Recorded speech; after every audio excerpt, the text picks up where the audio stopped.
bon été à toutes et à tous. Bonsoir et bienvenue à cette principale édition. Les titres, c'est tout de suite. L'agresseur de l'imam de Barissine serait un déficient mental, une thèse avancée par ses proches au moment où certains riverains le décrivent comme étant l'adepte d'une secte. En attente d'un examen psychiatrique pour décider de son sort, l'homme est en détention à la gendarmerie de Fatick. Ce vendredi 30 juin, déclaré jour férié, mais dans certains secteurs, le travail est aujourd'hui de rigueur.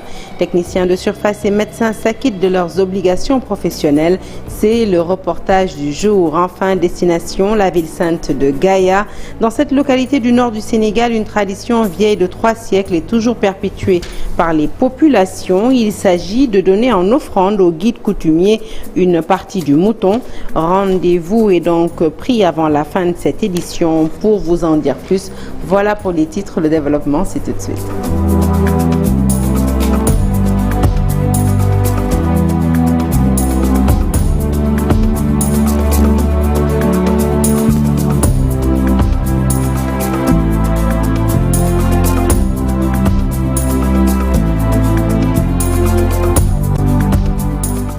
Bonsoir à toutes et à tous. Je vous l'annonçais donc tout de suite en titre. On en sait un peu plus sur l'agresseur qui a tenté de poignarder en pleine prière l'imam de Barissine. L'homme en détention à la gendarmerie de Fatick serait déficient mental selon ses proches, mais dans son village, certaines indiscrétions l'accusent d'être membre d'une secte. Alors quel va être son sort? Sera-t-il emprisonné ou simplement interné? En attendant que la justice se prononce, un examen psychiatrique s'impose pour édifier l'opinion, d'après nos reporters Babacar Diouf et Nongo Ndiaye. Le présumé agresseur de Serigne Balla Mbacké, imam des 2 Raka à Barissine, a été finalement cueilli par les éléments de la gendarmerie de Fatick hier au crépuscule. Ses parents le présentent comme un déficient mental au moment où dans ce village, certaines sources parlent de son appartenance à une secte. Détine pourrait bénéficier de circonstances atténuantes puisque dans ce village, tout le monde parle de sa folie. Le maire de Mgayohem, y compris Demba Diouf. Déficient mental, selon les informations que nous avons, qui se dirigeait droit vers le marabout pendant qu'il était en train de diriger la prière avec un couteau. Mais par la grâce de Dieu, le marabout n'a pas été touché. S'attendre à ce que ce cas soit traité en justice. À l'état actuel, nous ne pouvons pas nous prononcer de manière formelle. Mais en tout cas, nous sommes venus témoigner notre compassion au marabout qui lui a vraiment donné des propos d'un guide. Quelle sera la thèse qui sera retenue pour expliquer son geste? Seul un examen psychiatrique pourra nous édifier. Dans tous les cas, il sera présenté à un médecin pour examen. C'est seulement après qu'il saura s'il devra aller en prison pour jugement ou à l'hôpital pour se soigner. Maître Ciré Clédor Ly, membre du pool des avocats d'Ousmane Sonko, a pu s'entretenir enfin avec son client à l'occasion de la célébration de l'Aïd el-Kébir. Maître Ly affirme avoir vu un leader serein qui accepte un destin qu'il assume pleinement et dignement. Le ministre de l'Intérieur, lui, ayant autorisé cette visite, il espère à travers ce geste un signe d'un retour à la normale, une enjambée vers la levée du blocus au domicile de son client et enfin la fin d'une oppression qui revêt selon lui un caractère multiforme. En ce jour férié, chômé et payé, tout le monde n'a pas la chance, hélas, de paresser à la maison. Pas de répit pour certains corps de métier, comme les techniciens de surface ou encore les travailleurs du corps médical. Conscients de l'importance de leurs fonctions, certains salariés ont tout bonnement travaillé aujourd'hui. Le reportage est signé Chérif Diop. Quand tout le monde s'arrête, eux ont toujours la tête dans le guidon. Ils sont pompistes, techniciens de surface, personnel de supermarché, boulangers, agents de sécurité, travailleurs du corps médical. Des métiers qui ne connaissent pas de jours fériés. Nous avons jugé nécessaire d'être tout le temps ouverts pour permettre à la population de pouvoir se procurer des médicaments. Comment nous célébrons la Tabaski? Je crois que c'est nous seuls qui le ferons. On voit des structures, ces employés sont absents plus d'une semaine pour seulement célébrer la fête de la Tabaski. Nous prenons référence de notre guide religieux qui nous avait dit que s'il y a un autre pilier de l'islam, ça serait le travail. Au lendemain de la Tabaski, Babacar a quitté sa Thiès natale pour pointer au travail à Dakar dès 8 heures. J'ai passé la fête à Thiès avec ma famille, mais comme que je devais travailler aujourd'hui à 8 heures, c'est très normal de venir travailler.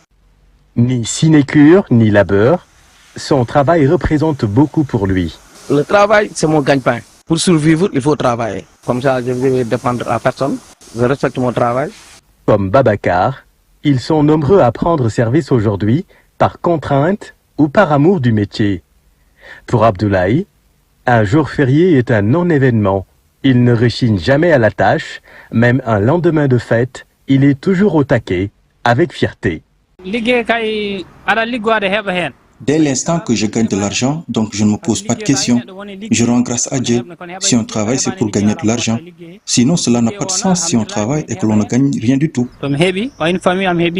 Si je gagne de l'argent, c'est pour ma famille. Je suis soutien de famille. C'est pourquoi je tiens à mon job. Au Sénégal, il existe officiellement une dizaine de jours fériés. Mais en ce lendemain de Tabaski, férié et pont, tout le monde n'a pas le privilège de lézarder à la maison.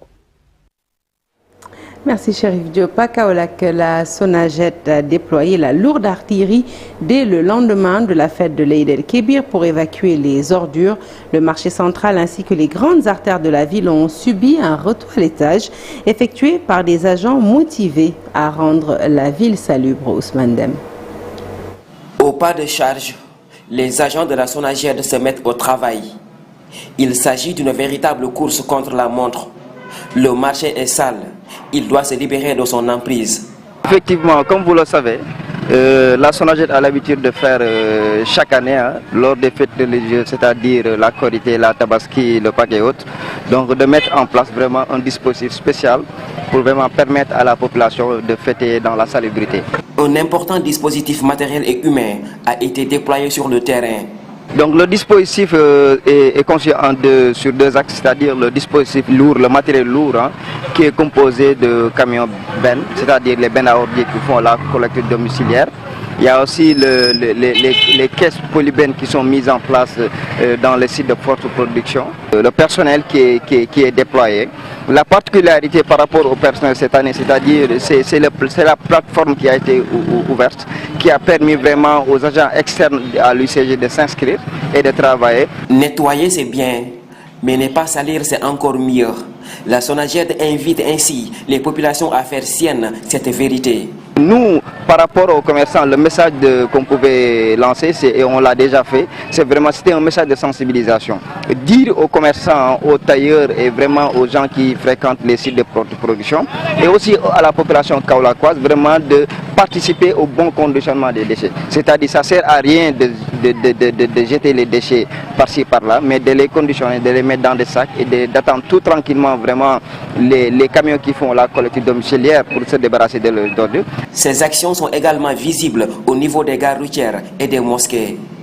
Elles visent à rendre propre toute la ville de Kaolack. Destination à présent le nord du Sénégal pour vous conter une vieille tradition. À Gaïa, chaque année, des centaines de personnes offrent une partie de leur mouton de Tabaski au guide coutumier le lendemain de la célébration de l'Eid el-Kébir. Une tradition qui, je rappelle, est vieille de 300 ans. Auparavant, c'était un caïman que les populations offraient aux serignes de Kadjar. Aujourd'hui, c'est la partie la plus convoitée du mouton de Tabaski qui est réservée au guide coutumier traité comme un roi. Ousseynou Diop et Abib Sek ont assisté à la cérémonie. Reportage. C'est à la place publique de Gaïa où le serigne de Kadjar a reçu les dialectés et une bonne partie des habitants. Une communauté qui respecte toujours cette tradition vieille de plus de 300 ans. Chaque année, le lendemain de la Tabaski, cette communauté venue de la commune de Gaïa et des autres villages de la région viennent ici pour offrir la partie la plus importante du mouton de Tabaski au serigne de Kadjar, le seul chef coutumier qui a le droit de consommer cette partie du mouton. De Gaïa, dans l'histoire traditionnelle de Gaïa, parce que c'est une journée de renouvellement de sermons entre le grand serigne Kadjar et les dialectés, c'est-à-dire que les issus de la famille Niassène, les Ndioben, les Djaraf. Ceci marque un geste symbolique venant du mouton de la Tabaski. C'est purement traditionnel depuis 300 ans dans l'histoire de Gaïa. entre les Dialagdé, les Djaraf et le grand Serigne Kadiar. L'acte est symbolique selon le Serigne de Kadiar. Ici, la tradition est bien respectée et les Dialagdés suivent à la lettre cette recommandation de leurs ancêtres. Aujourd'hui, c'est la présence de la chambre élective de Gaïa, composée de Dialagdés forts dans leur coquille, forts dans le Ndioben, fils de Elimine Diop, fils de Hassan Niasse. Voilà les descendants de Gaïa à qui le trône appartient. Ces populations viennent de plusieurs villages de la région. Chaque année, elles sont obligées de respecter cette tradition qui a aujourd'hui plus de 300 ans d'existence.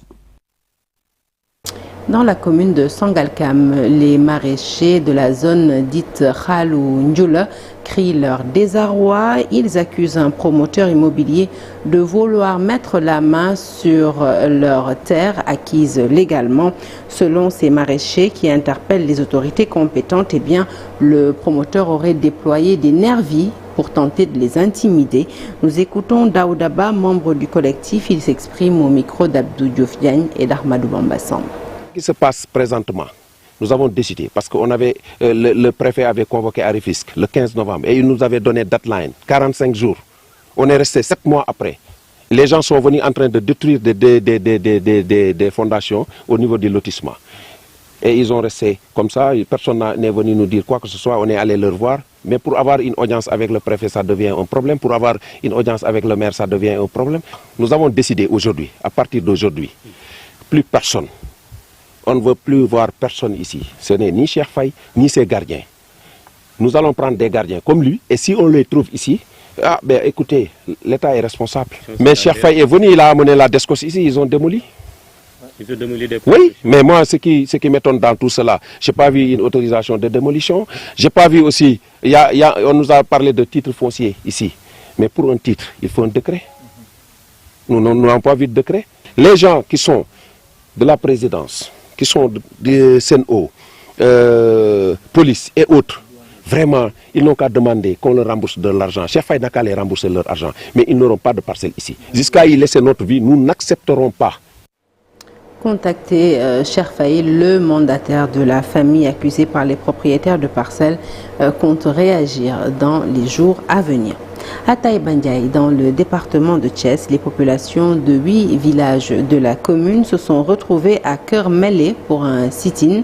Elles s'insurgent, ces populations, contre les autorités qui, disent-elles, veulent attribuer la gestion de leur forage à Aquatec.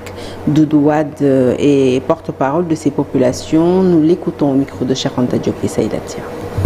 Aujourd'hui ici à Minam, pour avertir les autorités, pour signaler aux autorités que nous ne sommes pas d'accord que Aquatec exploite notre forage, puisque nous avons une bonne gestion depuis que le forage est implanté dans notre localité.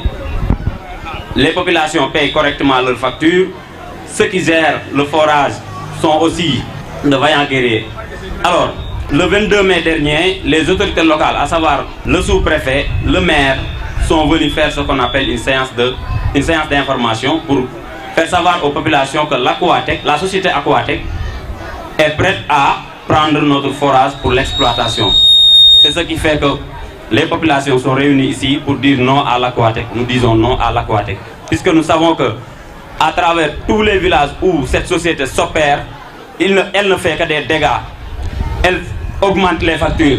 Et lorsque ils sont venus ici avec le directeur, M. Niabali, il n'a pas été clair sur le coût du mètre kibou. Alors que ici, pour le forage, le mètre kibou se vend à 200 francs. C'est pourquoi nous sommes réunis ici. Alors, nous interpellons le chef de l'État.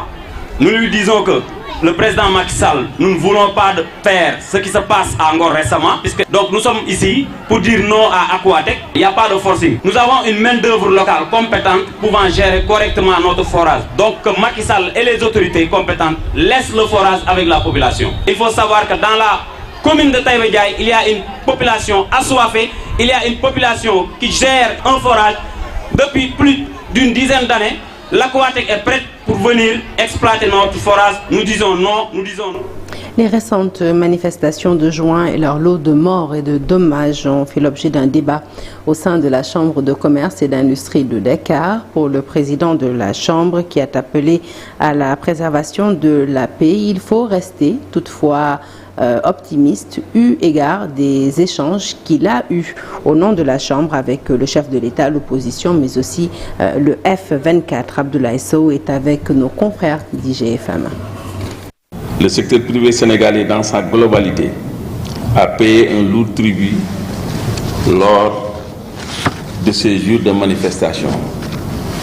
En effet, selon les statistiques fournies par la Fédération nationale des transporteurs du Sénégal, dirigée par le vice-président Mbargou Badiane, les pertes s'élèvent à plus de 1,869 900 000 francs.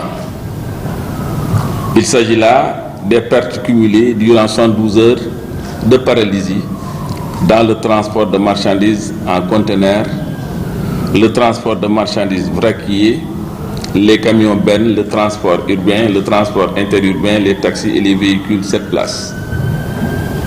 L'Association des commerçants industriels du Sénégal, ACIS, déplore aussi des tensions politiques qui annihilent tous les efforts consentis par les investisseurs nationaux qui veulent participer au développement de notre pays.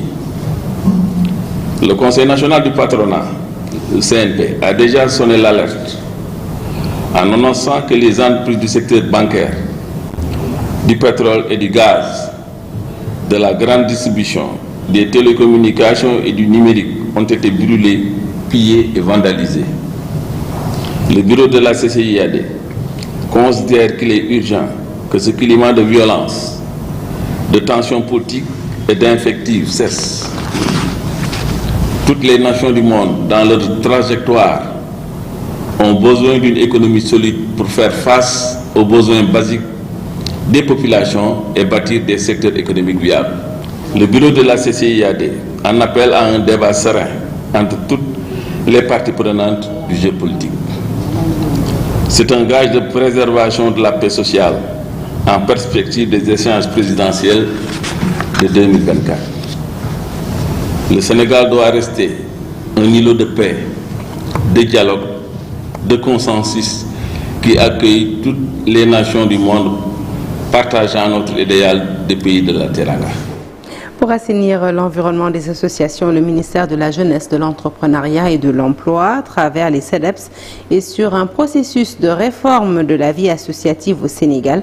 Des acteurs de développement se sont réunis à Kolda pour débattre autour de cette question. C'était en présence de notre reporter sur place, Abdoulaye Diallo.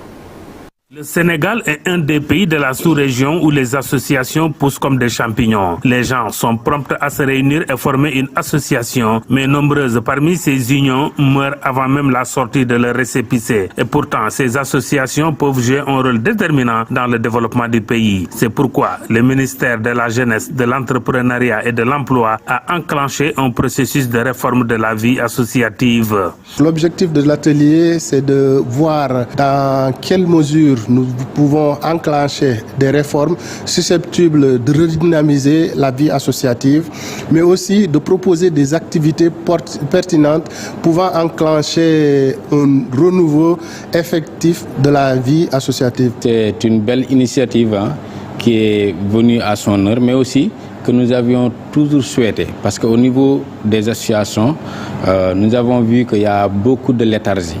Donc c'est bon en ce moment que le ministère de la Jeunesse puisse en tout cas apporter cette idée pour rénover au moins la vie associative et qui permettra à ces associations vraiment de délivrer des livrets d'engagement citoyen au niveau local.